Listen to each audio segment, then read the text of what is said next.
قرآن مجید کی تمام آیات کی سردار آیت الکرسی ہے۔ رسول اللہ صلی اللہ علیہ وسلم نے اسے تمام قرآنی آیات کی سردار آیت قرار دیا ہے۔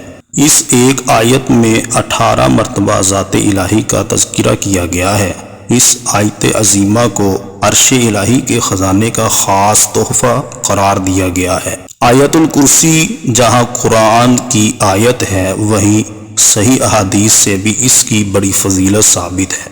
اس لیے کوئی جتنی بار اور جب چاہے پڑھ سکتا ہے، مگر پڑھنے کے اوقات اور عدد کو اپنی طرف سے خاص کرنا جو حدیث رسول صلی اللہ علیہ وسلم سے ثابت نہیں، قطعاً جائز نہیں۔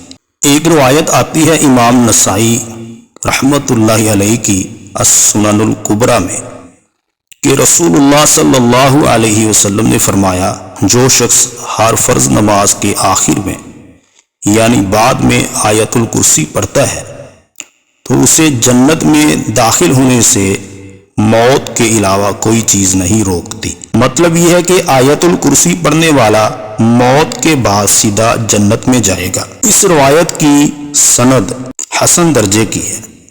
ابن حبان نے اس روایت کو صحیح قرار دیا ہے۔ تو لہٰذا اگر کوئی شخص عقائد و نظریات کی درستگی، فرائض کی پابندی اور حقوق العباد کی ادائیگی کے ساتھ ہر فرض نماز کے بعد ایک دفعہ آیت الکرسی کی تلاوت کر لے تو خالق کائنات موت کے فوراً بعد اسے جنت نصیب فرما دیتے ہیں۔ آیت الکرسی کو اگر ہم اپنی زبان کا ورد بنا لیں تو اس سے بہت کی برکات ہم سمیٹ سکتے ہیں۔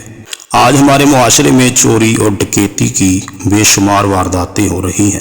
اس کی ایک بڑی وجہ ہماری روحانی کمزوری اور ذکر الہی سے دوری بھی ہے۔ اپنے گھروں اور اشیاء کی حفاظت کے لیے ظاہری اسباب و ذرائع اختیار کرنے کے ساتھ ساتھ روحانیت کی طرف بھی توجہ کیجیے، اور رات کو سونے سے قبل آیت الکرسی کی تلاوت ضرور کریں تو انشاءاللہ العزیز آپ کا مال، مکان اور جائیداد سب محفوظ رہیں گے۔ جو انسان رات کو جب اپنے بستر پر آتا ہے تو اول سے آخر تک مکمل آیت الکرسی پڑھ لے تو ساری رات اللہ تعالیٰ کی طرف سے ایک محافظ اس کی حفاظت کے لیے مقرر کر دیا جاتا ہے، اور صبح تک کوئی شیطان اس کے قریب نہیں آتا۔